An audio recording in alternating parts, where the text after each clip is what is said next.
Hey guys, hello, we keep it dirty off-road, and today we're going to address maps. We need to have a way to watch maps on the trail so that we can stay on track. And then also, because my boys are growing up and they're all working now, punks. You wanted me to get a job. I got to be ready to run trails on my own, so I got to get ready. So on this episode, we're going to cover how I'm going to add maps to the Gen 1 so that we can watch maps on the trail and stay safe. So this is the solution we evolved to. We went through a couple of revisions as we shot this video. Now, there's a couple things that I want to go over here first. When you guys are designing a solution like this, you want to make sure your maps are going to be within your line of sight. It has to be a solution that you can glance over at, see the mile marker, see any obstacles as you're driving without taking your eyes off the road too much. When I or many others build group maps, they built in some notification into the map itself to keep you out of trouble. If you have an upcoming turn or you have a truck killing obstacle, you can program those as notifications into the map. Being able to see the maps also allows you to see mile markers on the map to let you know what's coming, when, and to prepare. Normally on group maps, you'll see a lot of them use trip computers. They'll set the trip computer and go from there. Unfortunately, everybody's truck is different. Even from make to make, they're different in the way they show mileage, and they're not as accurate. By using the GPS data in the maps, you can also make sure that everybody's on the same page, and you can call out the obstacle with the goal to keep everybody safe and together. Now, if you notice here on my setup, I have two devices. I have my cell phone and I have my iPad. On my cell phone, I have a zoomed in view so that I can see exactly what's coming up, be prepared for it. This is the one I rely on the most. This is the one I glance at. On my iPad, I have a zoomed out view. The zoomed out view is so that I can see how far away is that next obstacle. I'm usually keep this at about 5 to 10 miles zoomed out so I can see exactly where the next obstacle is, where the next stop is, and go from there. The iPad is not my primary maps. My cell phone is. The iPad requires me to look away from the trail. I don't use it as much as my primary source because it requires me to take my eyes off the road in order to see it. And this is a common mistake most people make. They don't realize that by putting it in the middle, it does require you to take your eyes off the road longer, which it can cause them to miss a turn or worse, hit an obstacle at speed and cause an accident. I use both to allow me to lead groups and be able to do it without a navigator. Usually you want to have a navigator that can see the far away, has a zoomed out shot, and lets you know the obstacles that are coming up so that you can focus on the road. By having both of these, my cell phone mount helps me do the close-up stuff while the iPad is zoomed out so I can see how far away I am from those big obstacles. I mainly use my cell phone because my cell phone is within my line of sight. It means I don't take my eyes off the road. Things happen fast on the trails. Even taking your eyes off the road for a second could cause an accident, and you need to keep both your eyes on the road. So for me, that's why my cell phone is my primary view. I can glance at it without ever taking my eyes off the trail. To use my iPad, I have to take my eyes off the trail. Now, we use Lead-Nav because it has a bunch of features for us. So let me show you here. If I actually run this trail, it'll show me distance to next obstacle that it's marked out, and it'll show distance to the destination. Both of those are important for when you're running on the trails. And if you'll notice too, it'll tell you what is the next destination. It's a stop. It means you need to stop. Lead-Nav has a ton of features for the off-roader that most of your other apps don't have, so that's why we use it. It's also the one we recommend that you guys get if you want to run with us. We use a lot of the features in it to keep you guys safe on the trails and keep the groups together and running fast. The app is a $20 app, so unfortunately you do need to pay that in order to get it, but you don't need any of the subscriptions. We've been running without the subscriptions for a couple of years now.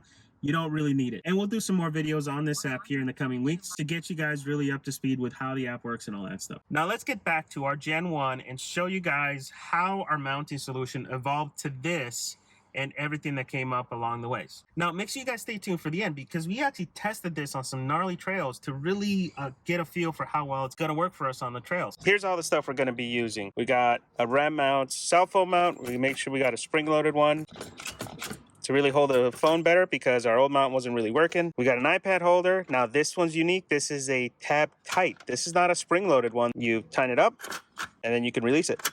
So it locks it in place, which is very important because off-road you tend to lose shit. And then finally, we got an RPG base GPS mount that's specifically, well, it's actually designed for both the Gen 1 and the Gen 2. So we're going to figure out how to mount it and get it on there. Now we're going to go ahead and pre-build all this stuff. But honestly, guys, you should definitely go to the manufacturer's website to really get the details on how to pre-build all this stuff. It's relatively easy. The RPG one came with no instructions, but again, it's relatively easy to figure out. On this video, we're mainly going to focus on how to get it all installed in the Raptor and your options to do that. Now this was our old way to mount our cell phone. It's a Mob Armor mount. It's one of their newest generations. generation. These things are really great if you have a surface that can support it. Unfortunately, if you look at the Gen 1, there is no flat surfaces on this dash but down here. This is my only mounting spot, and if you guys look, it's not fully flush. So when we put this on here, it does a good job of holding it, but see that little bit of movement? That little bit of movement turns into falling off when we hit a jump. Like one of the tricks with these magnetic mounts is to take the rubber off and have them touch directly, but even still, there's still that movement. You see that?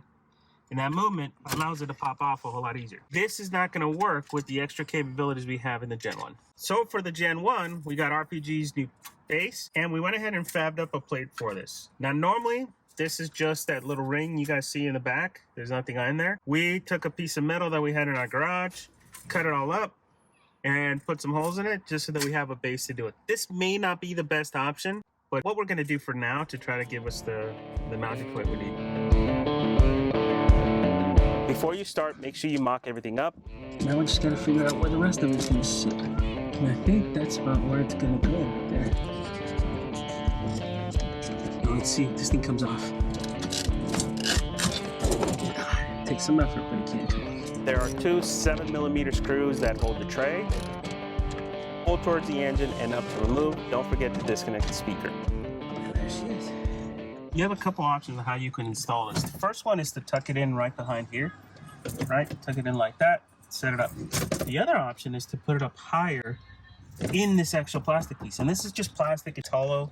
I'll show you guys a picture of it here. That's also another option to kind of get it a little bit more flush and out of the way. And we may end up planning for both. What do you think, Christian? Should we do it here? Or should we do it back here? Whatever gets me inside the fastest. Oh my God, you're such a prick. Kind of like the idea of having it back here, honestly. I don't know if this is gonna hold. I mean, we're gonna have to put it nice and tight. I have a feeling like that might hold better, but it's still also the angle. Who knows? You might take a big jump and that might come flying off. Yeah, that's the other thing too. Yeah, but that can work though. There, does it look centered? You know, it should be centered based on that.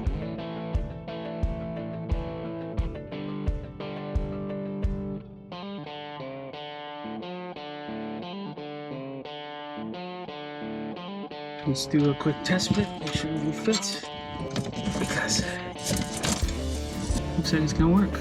So now we just gotta set the Velcro and start tightening it up. How come you didn't drill out right here? Because that's a whole nother nightmare, and I'm not ready to perform just yet. Let's get this tightened up. I really did not want to put holes on my dash just yet. It's expensive to replace the whole dash if we sell the truck. We just kind of went with this route. Make sure you tighten everything up as tight as you can. So we got this because it allows us to hold our iPad with our case. It does a nice tight holding. You can set how tight you want it to hold, and this thing ain't coming out. To release it, it's like that, and it comes off. Unfortunately, this thing's gonna be giant on here, but I think that's gonna work. What do you think? It's good.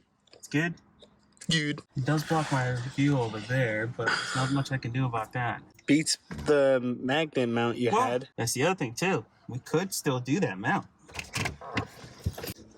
Yes, watch him struggle. So there's still this option.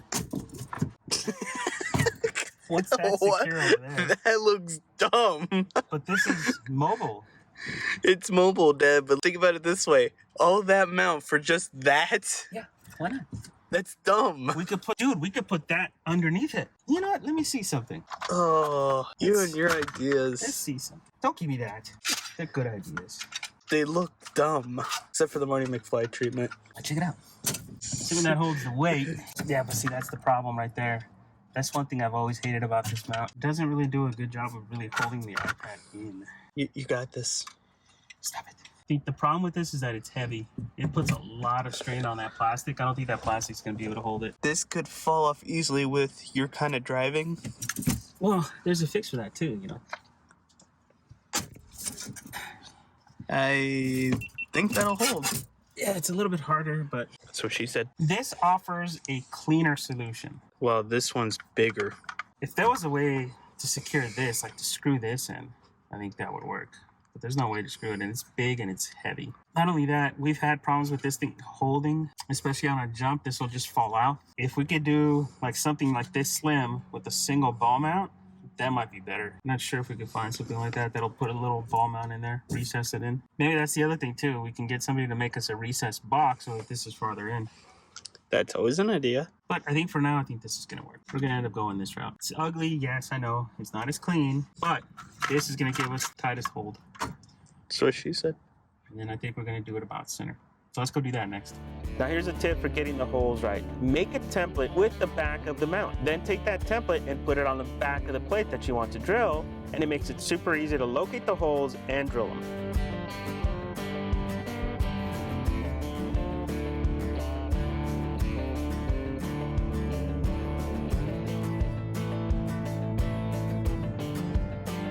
We also wrap the plate in black carbon fiber pattern to reduce glare and make it look nicer.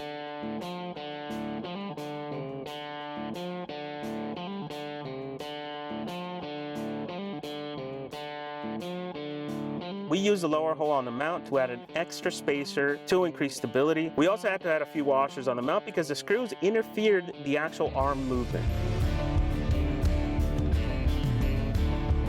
Next, we drilled some holes to mount the cell phone directly to the RPG base. Finally, it needed some lime green.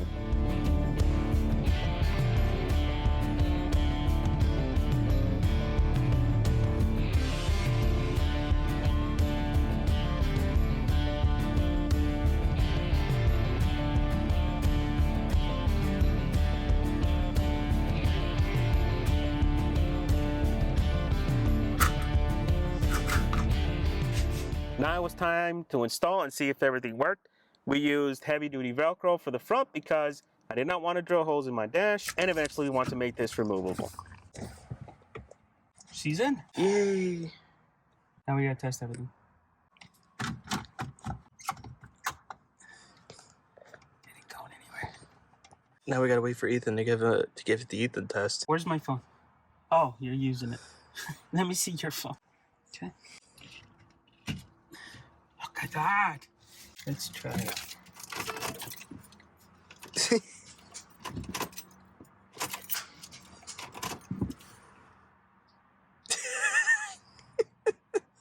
Something got left on. Well, left those. What do you think, honey? Oh my God. Looks good, right? I feel like I'm getting into a race truck. It's not a race truck. Feels very, wow. I don't know what to say. Looks good, right? I don't know. I don't know. It's, wow. I don't know. I have no words. It's gonna work. Sure. I can watch movies. Does it tilt? No. Damn it. Then what good is it? Right? We can do that later. All right, so we're doing a quick test drive to show you guys how well this works. We already know this isn't perfect. It actually has some issues, and these are issues that are inherent to almost every single ram arm system we've ever used. So for one, you guys hear the rattle? So that rattle is right here. It's a little locking mechanism. Makes a lot of noise, so we gotta fix that. We're gonna put a piece of foam behind it and see if that works. I think eventually I'm gonna replace it with rubber. And the goal is that it still allows me to release it, but it doesn't stop it. Okay, so let's see if that worked. Ah, still rattling. What else is rattling? Oh, it's still that. So it's not enough to just put it there. We meant to do something stronger because all the noise is coming from that. Okay, and then the other thing we got a problem with is see how much movement there is in the arm? That amount of movement is fairly normal with any kind of ram mounts. It just, you can't avoid it. We got to figure out a solution to basically, I want to add a second arm down to the dash, maybe use a mag mount to hold that weight and keep it from moving. Because right now, look at that. You can even move it right there. It's moving too much. And I think too, we may end up doing a second arm that goes somewhere along the middle and touches down here somewhere so that it can reduce the movement as well. Because I think that arm right there is too far back. That little piece right there is too far back and it's allowing too much movement. We still want to make this removable. I don't want this to be permanent because it does block quite a bit of view. So I got an idea to make this removable going forward. So I'm going to show you guys that here in a little bit.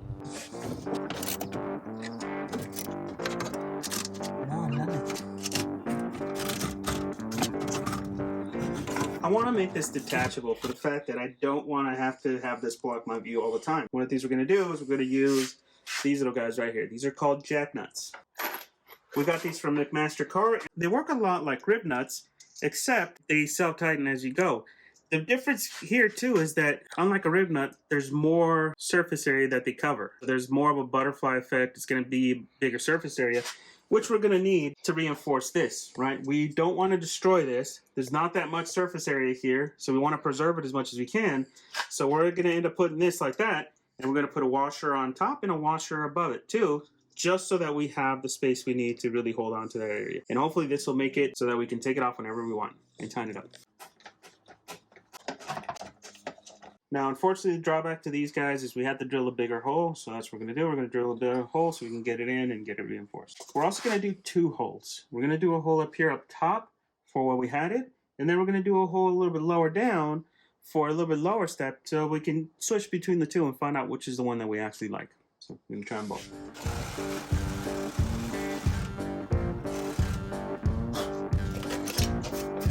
We're going back now.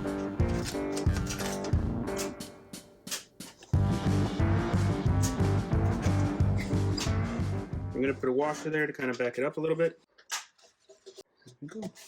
Now you just can't put a bolt in these and expect them to tighten. They'll just sit there and spin. You need a piece up top to help add friction to the top and keep the jack nut itself from moving and spinning. Then as you tighten, the jack mount will collapse in place for a strong hold. Now we're going to go ahead and test it out. See if it's sure that it works.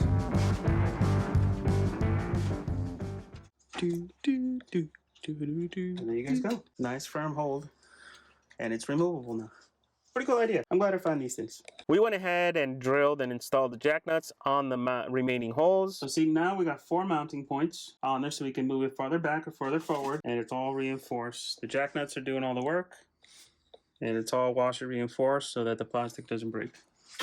I think it's a pretty good idea, so let me know what you guys think. Jack nuts are pretty cool to me, how they work, so I think this will work better than rib nuts, so let me know what you guys think. I think this is going to be much stronger. Now we can reinstall the tray and never have to remove it again.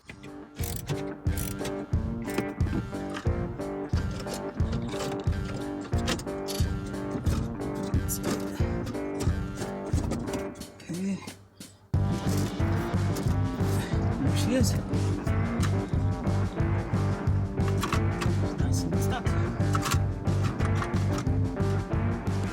Makes a little bit of noise, which kind of sucks.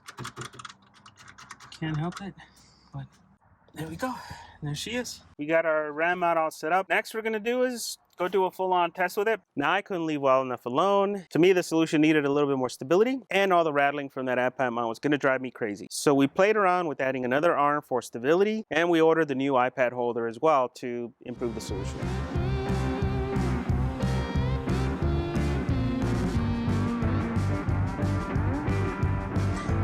Oh shit, this is too tall.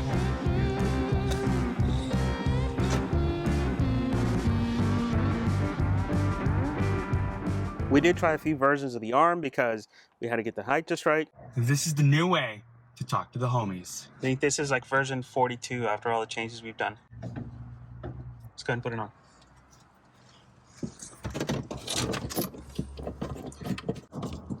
What do you think, Ethan? What do I think? Yeah. It's not lime green enough. That's not more. enough. It needs more. So you mean... Might as well we're at it, get the whole truck lime green. No. Yes. Got it tight. Yep. Okay, ready? Yeah, you can do that. You can definitely push down on it. There you go. See, that's how strong that is. That works out good. There's still some movement, but notice how much little that is compared to what we had before. Before, this whole thing was shaking.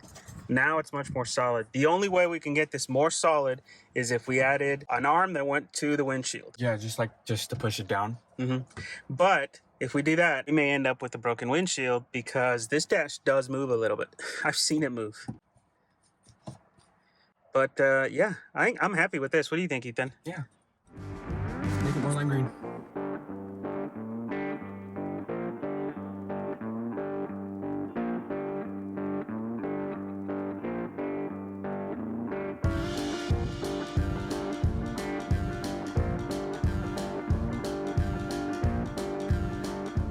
We also packed up our iPad to send it back and ordered a Mounts EZ-Rll'r Cradle. Much lower profile, decent hold, but we also added some rubber on the back and front to that skinny arm to reduce tapping noise and any wear marks that you would add to the iPad. Sometimes the simpler solutions are the best.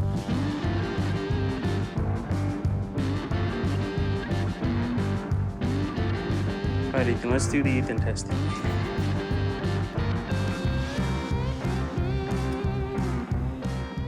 Now, show how it comes off. See, comes off like that. You got those two little tabs right there that hold it in place. And that's it. What do you think? What are you doing? I don't know. I don't have to think about this.